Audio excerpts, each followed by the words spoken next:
workers are able to Right, get we're live. Nick,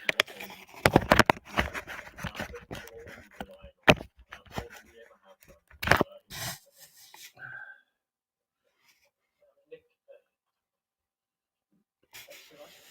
Secretary of State, many of the pleas that we've made so far have fallen on deaf ears. Is the government prepared to at some point intervene and perhaps introduce compulsory limits on what people can buy?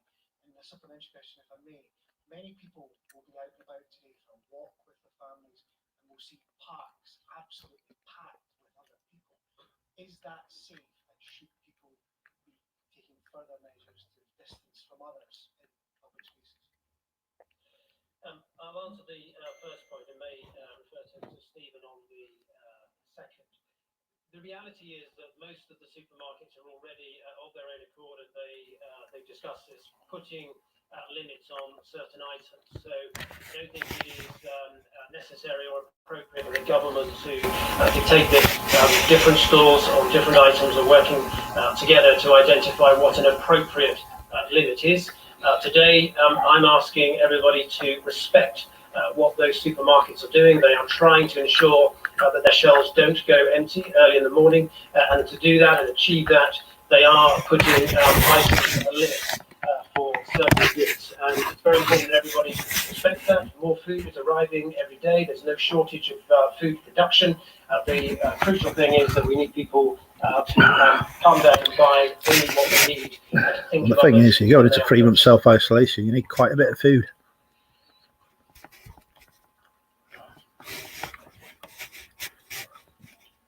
John Craig, Sky News.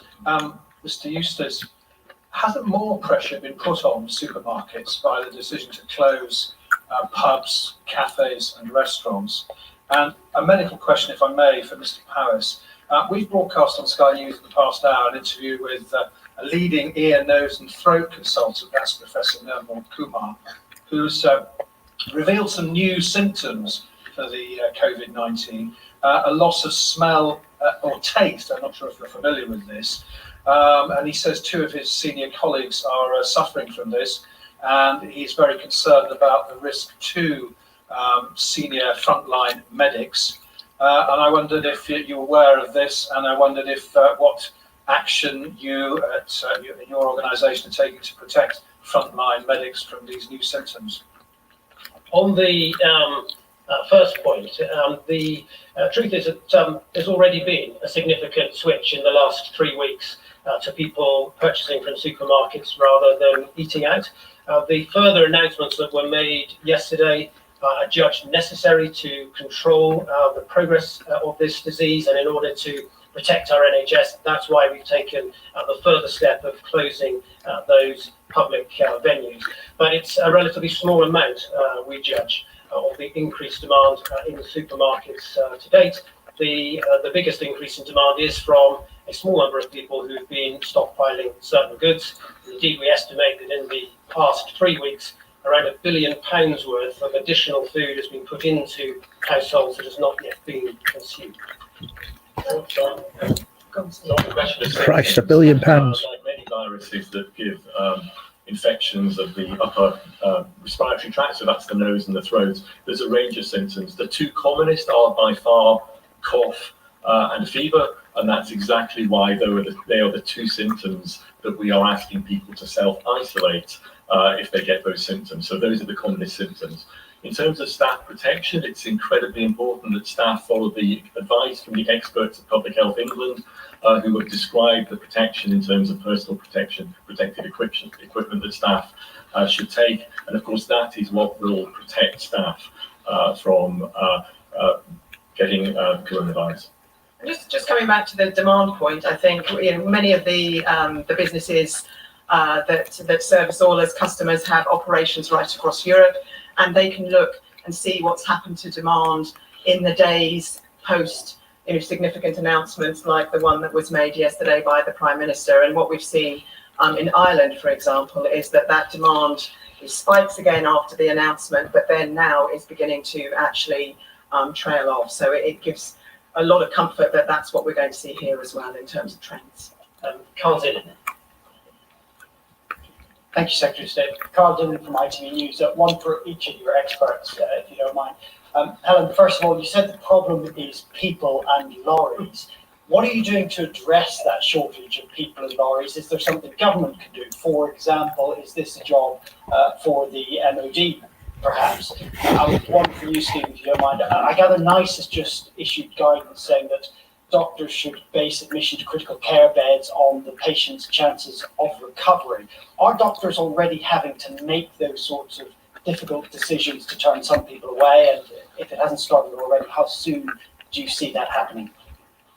So shall I kick off? Certainly in terms of people, what the industry is doing is making sure that everybody that can be put into the front line is being sort of redirected to ensure that we've all got the food we I need. bet she We've got never examples thought of she'd be at number 10 many for a briefing like this. head offices of businesses going into stores, into the warehouses in order to support their colleagues. And on the lorries, I mean, that was an issue in terms of driver hours. One of the areas that was talked about very early on with George and his team in ensuring that we had the flexibility to be able to increase the capacity within that bit of the supply chain.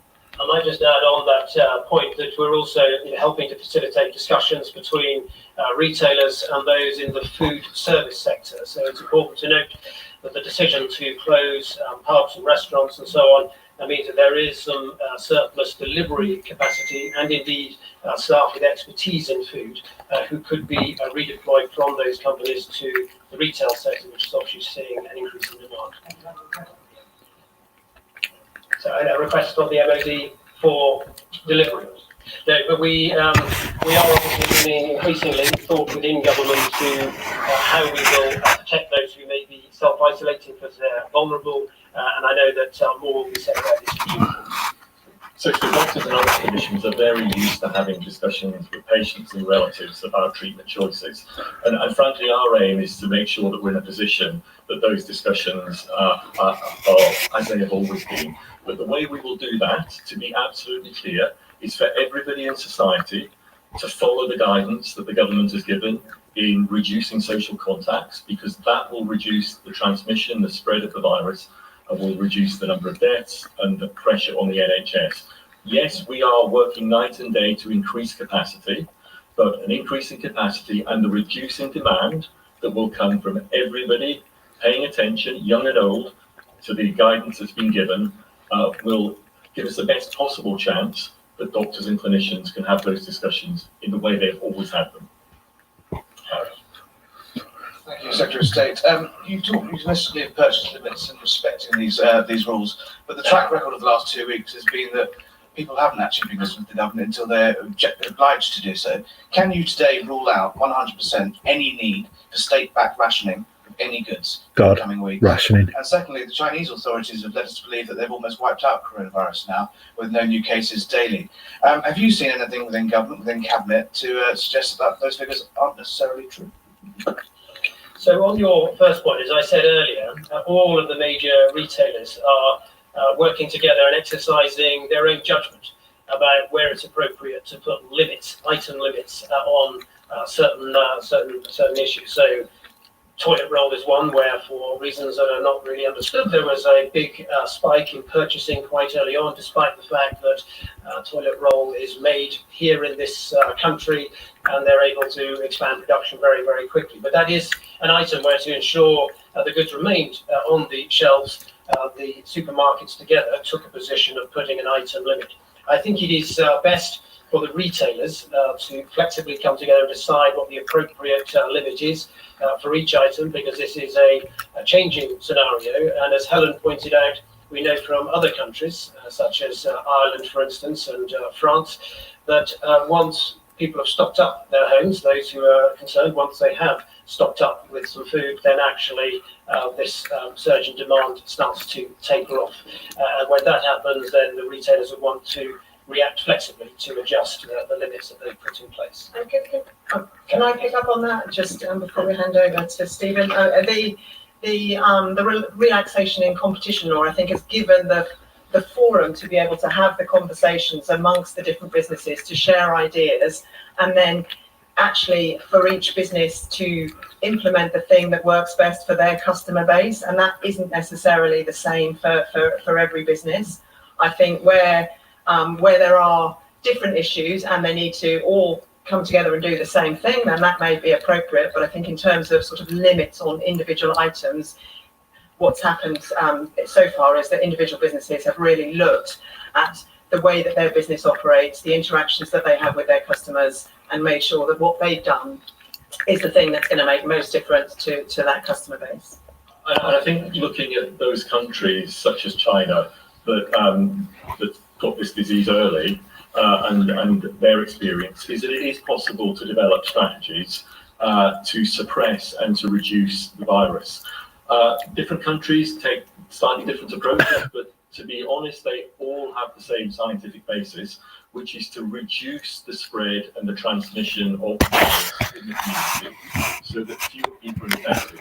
The fewer people who are infected, the fewer deaths, the less the pressure on health services. So the advice in this country, which follows that scientific basis and is on the best possible evidence, is it absolutely designed to suppress and reduce the virus and to reduce the number of people infected.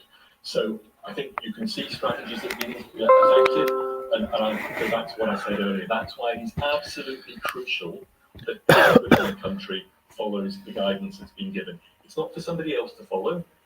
It's for you to follow, it's for me to follow, it's for everybody to follow. This is all our problems, and if we do it together, it will be an effective strategy.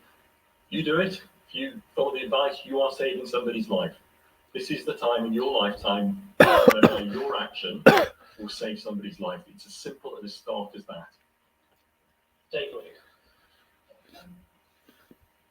David Wooding, The Sun on Sunday. You've already told us how much has been stockpiled in people's houses. Is it possible, Secretary of State, to give us an idea, if panic buying continued at the current rate, how long it would be before we ran out of food in this country? To that, fresh fruit and vegetables, is it going to be a problem this summer with getting casual workers in to pick fruit and vegetables for the autumn? Well, on the former point, as I said, and as Helen explained, the food supply chain is actually used to dealing with spikes in demand, not least every Christmas. There is a surge in demand, and in the last 3 weeks, they've seen surges that are similar to that. And food manufacturers have responded by increasing their production by up to about 50%. So we don't think there's no risk of food running out. The challenge we have is getting food to the shelves and keeping it there, which is why the supermarkets have taken a number of steps to coordinate their activities, and why we've taken a number of steps to make sure we can get more food delivered to more supermarkets more quickly. Never thought I would see. Second point, it is the case. Hi, Lainey. Never thought I would see the United Kingdom running out of food. Hi, David. Better, thank you. Some of the labour and agriculture moves around from different sectors, so there's already quite a lot of staff that will be working in fields in Lincolnshire, for instance, on the winter vegetable industry, and also in places like Cornwall. And every time you go to the supermarket, you see country of origin on your food. It's always like Morocco or Spain or somewhere. We ain't be importing that stuff anymore, are we? And I think what we all need to recognise is that we may not always be able to buy exactly the normal things that we would, and that actually there will be less choice than perhaps there has otherwise been. But there is. I mean, I was in my local supermarket this morning, and I didn't get my normal list of my shop, but there was plenty of other things that I bought instead. So it wasn't like there was nothing available. And I think the thing about capacity, we've certainly seen that the production capacity has increased by about 50%. And even on the phone this morning, many of the businesses that also have manufacturing and producing as part of their supply chain are saying that they are now looking at how they can continue to grow that over the coming days and weeks. David. Thank you. Well, we've heard reports of how ready-made pies are being sold online, sometimes for around £30, which is something no one ever expected to see. Are you concerned that actually profiteering could be going on? And if needs be, is there a plan to tackle profiteering and perhaps in the worst case, if it gets to looting, is there a plan that's ready-made if rationing does need to be introduced? Well, I might ask Helen to comment on this point, but I would just say this. Over the last 2 weeks, I've been in almost daily contact with all of our major retailers. They are working in quite challenging situations and have really stepped up and worked collectively to ensure that we get food to people. We've not seen any widespread evidence yet of that kind of increase in pricing, but obviously we keep a close eye on that. I think the most important thing, as Helen said, that this is just being a temporary spike in demand. If other countries are anything to go by, once those people feel the need to stock up once they have, demand will start to settle back down. But Helen, I don't know if you want to say anything. Yeah, I mean, I have been working in the food and the wider retail industry for more years than I care to remember, but I can guarantee you that the competitive nature that across the industry is as robust today as it always is, and that is what has enabled us all as customers to make sure that we continue to see great value and prices from our retail businesses. I think all of the conversations that are being held are absolutely about making sure that we all have access to the food that we need, working with government on the things that would facilitate and enable the changes to regulations that would facilitate and enable that to occur more effectively and get those lorries and more capacity available so that the shelves get full. Nigel. Nigel Nelson, Sunday Mirror. Secretary of State, the Prime Minister talks about doing whatever it takes. I'm sorry, it's another rationing question, but how can you She's ducked all of so rule far out entirely that we may end up with some kind of rationing or indeed even ration books? Well, the point that I made earlier is that the supermarkets are best placed to judge what stock item limits they should place on their particular product lines in order to ensure that they can keep food on the shelves. But there's no shortage of food. As I said, food manufacturing has geared up to meet an increase in demand, and it's up by 50%. So I think it is better for individual retailers to make individual judgments collectively about particular lines that go off the shelves most quickly and where they may want to take action. Henry Bodkin from the Telegraph. Secretary of State, looking back briefly to yesterday's economic announcements, it's increasingly clear that the group that is still most worried are the self-employed. Is there anything that you can promise them? Will there be any more announcements coming down the line to give them some hope that they can get through this? Secondly, looking back to today's food-related stuff, is the government anticipating any supermarket individual store closures as a result of staff absences, staff going sick? And in that scenario, or indeed in any other scenario, is the government planning to step in to help coordinate local stores and local supermarkets? Thank you. Well, on your first point, the Chancellor has made a number of quite dramatic interventions over the last couple of weeks to help tackle this particular pandemic, including yesterday, obviously, a package of measures to help businesses. I know there are other issues that have been raised, and it's obviously for the Treasury to keep this matter under review.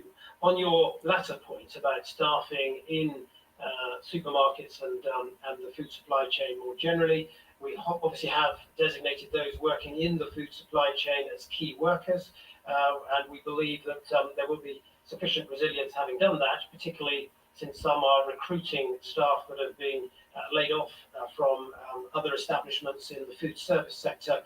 We believe that we will be able to meet those staffing requirements even with the expected absentee level. And can I just build on that? I think certainly from the retailer's point of view, they are absolutely committed to doing everything they can to keep the stores open. And examples of closing deli counters, people from head office coming in to provide support, I think are ways that will seek to mitigate any particular shortages that might otherwise cause a store to close. And I think that's a great opportunity really to call out to all the people who work in retail businesses, who work right across the supply chain, who I think have been doing an amazing job over the last couple of weeks in working superbly hard in ensuring that we all have access to the food that we need. We'll take two final questions very quickly there, if we can. Thank you. Fatima Manji, Channel 4 News. Secretary of State, a week from now would have been the beginning of school Easter holidays. There will be many families who still have holidays within the UK booked up, cottages by the sea and so on. What is the government's advice to families about those holidays? Is it safe to travel between towns and cities and to the countryside? Well, the advice obviously that we've given so far is that people should be socially isolating, and the whole population should be limiting as far as possible social distancing. So the whole population should be distancing themselves as far as possible. Final question here. Lizzie Buchan from The Independent. You say food banks are struggling to provide for the most vulnerable, with some closing their doors. Would the government bring in any measures to protect them, perhaps exempting them from restrictions? Hey, no money, G. We are in discussion with all of the supermarkets to try to ensure that food banks retain and access to food supply to help the most vulnerable, and it's a piece of work that we've been working on for the last week, and there will be more that we'll say on that in the coming days. Thank you all very much for your time. Thank you. Bye. So that's the latest. There's another exhausted cabinet minister. New lineup today. Instead of the Prime Minister Boris Johnson chairing that press briefing, So, we had the Environment Secretary, Food and Environment Secretary George. there is enough food for now. by Stephen Stop Travis panic buying. from NHS England and also Allow me to get food when I come out of self-isolation. Right, I'm off. I'm going to go and have a bath. See you later, folks. Bye for now.